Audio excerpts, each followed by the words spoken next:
Good evening. My name is Greg Tomlinson and I'm one of the board members on the Trust, but unfortunately I can't be with you tonight at the AGM due to existing work commitments in London.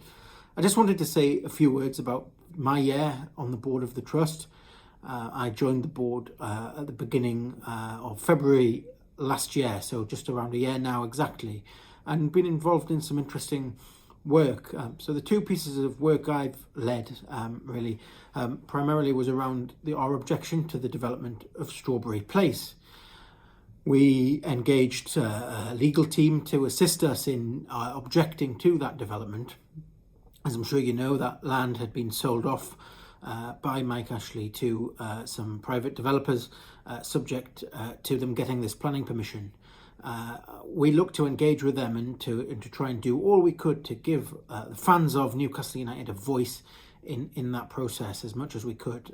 Unfortunately, we couldn't block that planning permission going ahead, but we certainly gave the fans a voice in that process, and it's through that dialogue, hopefully, we've certainly raised awareness. We came to that too late to make a difference. If we'd have been here in 2017, I really think we could have made a tangible difference to that. And it is a really, really sad affair, really, when most football clubs, leading Premier League teams in England, are buying the land around their stadium for development purposes. Not necessarily for the expansion of St James's Park, but to safeguard the future of the club. There's a whole range of things that land could be used for.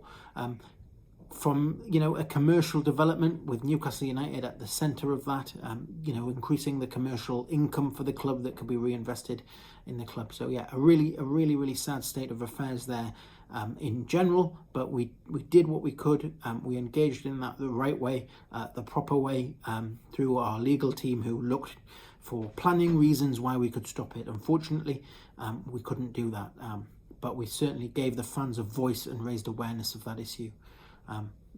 Hopefully, if something similar happens again, we can be there to be the voice of the fans. And now we have, a really strong board driving the Trust forward. The other thing I wanted to briefly touch on was St James's Park as an asset of community value. Now that's a listing that the council will make on assets that are deemed to be of a value to the community. And previously, St James's Park has been listed as an asset of community value, but that's now coming to an end. They're done in cycles based on the priorities of the council in terms of that application. So we're currently working on renewing that at the moment, and we'll be putting an application in shortly to recognise St James's Park as an asset of community value, which it really is in the city of Newcastle, the wonderful ground and its wonderful location at the heart of our city.